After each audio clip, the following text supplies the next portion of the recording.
ओम नमः शिवाय। हमने इसके पहले रुद्र संहिता द्वितीय खंड का अध्याय 5 तक समाप्त कर लिया था, 3 और 5। अब हम अध्याय 6 शुरू करने जा रहे हैं। संध्या की तपस्या, उसके द्वारा भगवान शिव की स्तुति तथा उससे संतुष्ट हुए शिव का उसे अभीष्ट वर दे मेघाति तिथि के यज्ञ में भेजना। ब्रह्मा जी कहते हैं, मेरे पुत्रों में श्रेष्ठ महाप्राज्ञ नारद तपस्या के नियम का उपदेश दे। जब वशिष्ठ जी अपने घर चले गए तब के उस विधान को समझकर संध्या मन ही मन बहुत प्रसन्न हुई। फिर तो वह सानंद मन से तपस्विनी के योग्य वेश बनाकर ब्रह्लोहित सरोवर के तट पर ही तपस्या करने लगी। वशिष्ठ जी ने तपस्या के लिए जिस मंत्र को साधन बताया था, उसी से उत्तम भक्ति भाव के साथ वह भगवान शंकर की आराधना करने लगी। उसने भगवान शिव में अपने चित्त को लगा दिया और एकाग्र मन से वह बड़ी भारी तपस्या करने लगी। उस तपस्या में लगे हुए उसके 4 युग व्यतीत हो गए। तब भगवान शिव उसकी तपस्या से संतुष्ट हो बड़े प्रसन्न हुए तथा बाहर भीतर और आकाश में अपने स्वरूप का दर्शन कराकर जिस रूप का वह चिंतन करती थी, उसी रूप से उसकी आंखों के सामने प्रकट हो गए। उसने मन से जिनका चिंतन किया था, उन्हीं प्रभु शंकर को अपने सामने खड़ा देख वह अत्यंत आनंद में निमग्न हो गई। भगवान का मुखारविंद बड़ा प्रसन्न दिखाई देता था। उनके स्वरूप से शांति बरस रही थी। वह सहसा भयभीत हो सोचने लगी कि मैं भगवान हर से क्या कहूँ, किस तरह इनकी स्तुति करूँ। इसी चिंता में पड़कर उसने अपने दोनों नेत्र बंद कर लिए। नेत्र बंद कर लेने पर भगवान शिव ने उसके हृदय में प्रवेश करके उसे दिव्य ज्ञान दिया, दिव्य वाणी और दिव्य शक्ति प्रदान, दिव्य दृष्टि प्रदान की। जब उसे दिव्य ज्ञान, दिव्य दृष्टि और दिव्य वाणी प्राप्त हो गई, तब वह कठिनाई से ज्ञात होने वाले जगदीश्वर शिव को प्रत्यक्ष देखकर उनकी स्तुति करने लगी। संध्या बोली, जो निराकार और परम ज्ञानगम्य है, जो ना तो स्थूल है, ना सूक्ष्म है और ना उच्च ही हैं, तथा जिनके स्वरूप का योगी जन अपने हृदय के भीतर चिंतन करते हैं, उन्हीं लोक सृष्टा आप भगवान शिव को नमस्कार है, जिन्हें सर्व कहते हैं, जो शांत स्वरूप, निर्मल, निर्विकार और ज्ञानगम्य हैं, जो अपने ही प्रकाश में स्थित हो प्रकाशित होते हैं, जिनमें विकार का अत्यंत अभाव है, जो आकाश मार्ग की भांति निर्गुण निराकार बताए गए हैं तथा जिनका रूप अज्ञान नांधकार मार्ग से सर्वथा परे है। उन नित्य प्रसन्न आप भगवान शिव को मैं प्रणाम करती हूँ, जिनका रूप एक अद्वितीय शुद्ध, बिना माया के प्रकाशमान सच्चिदानंदमय, सहज निर्विकार, नित्यानंदमय, सत्य ऐश्वर्य से युक्त, प्रसन्न तथा लक्ष्मी को देने वाला है। उन आप भगवान शिव को नमस्कार है, जिनके स्वरूप की ज्ञान रूप से ही उद्भावना की जाती है, जो इस जगत से सर्वथा भिन्न है एवं सत्व प्रधान, ध्यान के योग्य, आत्मस्वरूप, सारभूत, सबको पार लगाने वाला तथा पवित्र वस्तुओं में भी परम पवित्र हैं। उन आप महेश्वर को मेरा नमस्कार है। आपका जो स्वरूप शुद्ध, मनोहर, रत्नमय आभूषणों से विभूषित तथा स्वच्छ कर्पूर के समान गौरवर्ण है, जिसने अपने हाथों में वर, अभय, शूल और मुंड धारण कर रखा है, उस दिव्य चिन्मय सगुण साकार विग्रह से सुशोभित आप योग युक्त भगवान शिव को नमस्कार है। आकाश, पृथ्वी, दिशाएं, जल, तेज तथा काल, ये जिनके रूप हैं, उन आप परमेश्वर को नमस्कार है। प्रधान प्रकृति और पुरुष जिनके शरीर रूप से प्रकट हुए हैं, अर्थात वे दोनों जिनके शरीर हैं, इसीलिए जिनका यथार्थ रूप अव्यक्त है, उन भगवान शंकर को बारंबार नमस्कार है। जो ब्रह्मा होकर जगत की सृष्टि करते हैं, जो विष्णु होकर संसार का पालन करते हैं तथा जो रुद्र होकर अंत में इस सृष्टि का संहार करेंगे, उन्हीं आप भगवान सदाशिव को बारंबार नमस्कार है, जो कारण के भी कारण हैं, दिव्य अमृत रूप ज्ञान तथा अणिमा आदि ऐश्वर्य प्रदान करने वाले हैं, समस्त लोकांतरों का वैभव देने वाले हैं, स्वयं प्रकाश रूप हैं तथा प्रकृति से भी परे हैं। उन परमेश्वर शिव को नमस्कार है, नमस्कार है। यह जगत जिनसे भिन्न नहीं कहा जाता, जिनके चरणों से पृथ्वी तथा अनन्य अंगों से संपूर्ण दिशाएं, सूर्य, चंद्रमा, कामदेव एवं अन्य देवता प्रकट हुए हैं और जिनकी नाभि से अंतरिक्ष का आविर्भाव हुआ है, उन्हीं आप भगवान शंभु को मेरा नमस्कार है। प्रभु, आप ही सबसे उत्कृष्ट परमात्मा हैं, आप ही नाना प्रकार की विद्याएं हैं, आप ही हर संहार करता हैं, आप ही सद ब्रह्मा तथा पर ब्रह्मा हैं, आप सदा विचार में तत्पर रहते हैं, जिनका ना आदि है, ना मध्य है और ना ही अंत ही है, जिनसे सारा जगत उत्पन्न हुआ है तथा जो मन और वाणी के विषय नहीं है।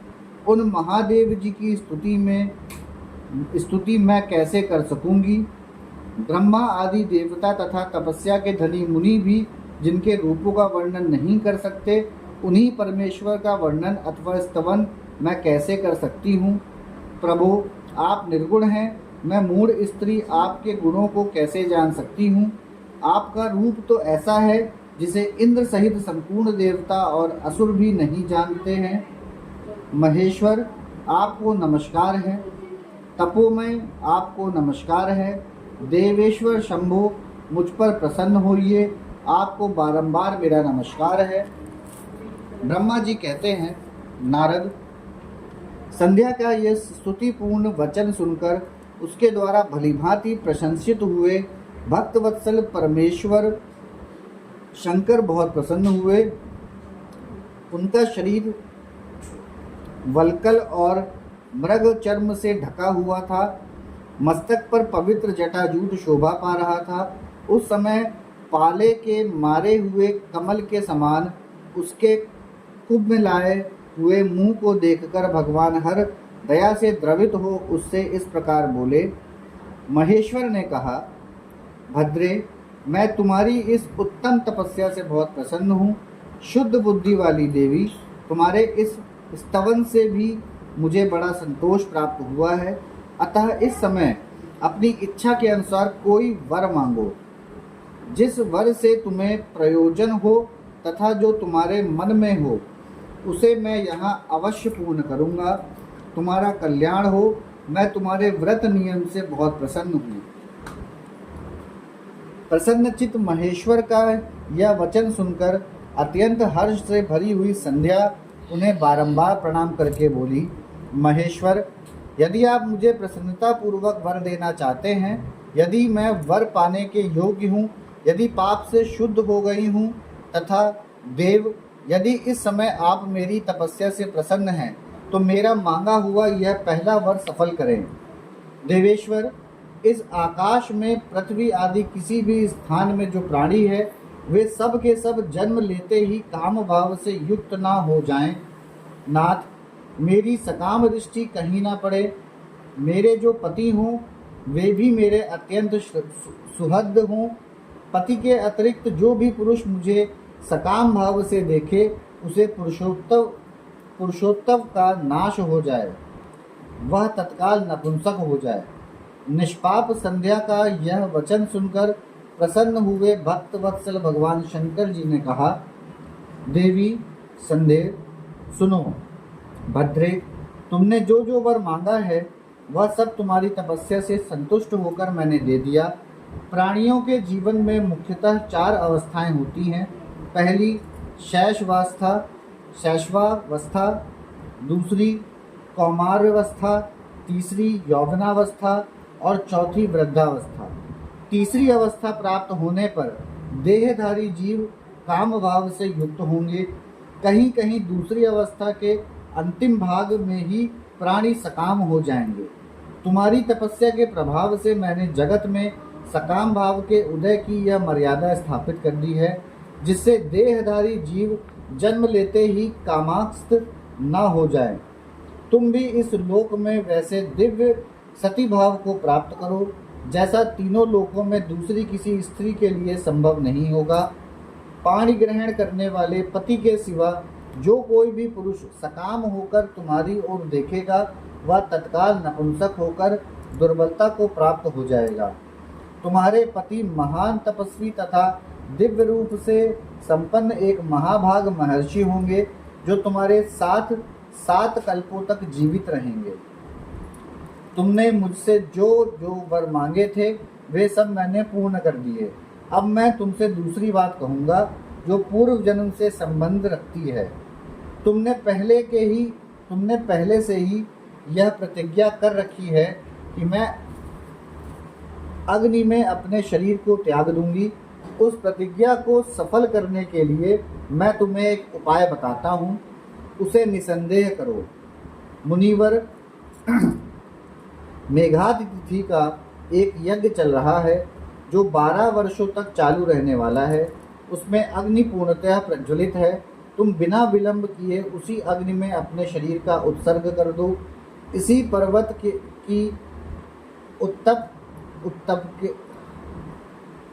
उपत्यका में चंद्रभागा नदी के तट पर ताप श्रम से मुनिवर मेघातिथि महायज्ञ का अनुष्ठान करते हैं। तुम स्वच्छंदता पूर्वक वहां जाओ। मुनि तुम्हें वहां देख नहीं सकेंगे। मेरी कृपा से तुम मुनि की अग्नि से प्रकट हुई पुत्री होगी। तुम्हारे मन में जिस किसी स्वामी को प्राप्त करने की इच्छा हो उसे हृदय में धारण कर उसी का चिंतन करते हुए तुम अपने शरीर को उस यज्ञ की अग्नि में होम दो।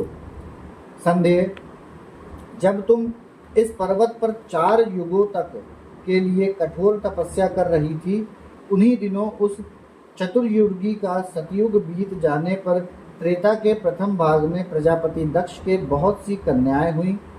उन्होंने अपनी उन सुशीला कन्याओं का यथा योग्य वरों के साथ विवाह कर दिया। उनमें से 27 कन्या का विवाह उन्होंने चंद्रमा के साथ किया।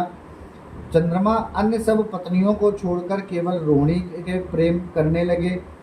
इसके कारण क्रोध से भरे हुए दक्ष ने जब चंद्रमा को शाप दे दिया तब समस्त देवता तुम्हारे पास आए, परंतु संदेह, तुम्हारा मन तो मुझ में लगा हुआ था, अतः तुमने ब्रह्मा जी के साथ आए हुए उन देवताओं पर दृष्टिपात ही नहीं किया। तब ब्रह्मा जी ने आकाश की ओर देखकर और चंद्रमा पुनः अपने स्वरूप को प्राप्त करे, यह उद्देश्य मन में रखकर उन्हें शाप से छुड़ाने के लिए एक नदी की सृष्टि की जो चंद्र या चंद्रभागा नदी के नाम से विख्यात हुई। चंद्रभागा के प्रादुर्भाव काल में ही महर्षि मेघातिथि यहाँ उपस्थित हुए थे। तपस्या के द्वारा उनकी समानता करने वाला ना तो कोई हुआ है, ना है और ना होगा। उन महर्षि ने महान विधि विधान के साथ दीर्घ काल तक चलने वाले ज्योतिष्ठोम नामक यज्ञ का आरंभ किया।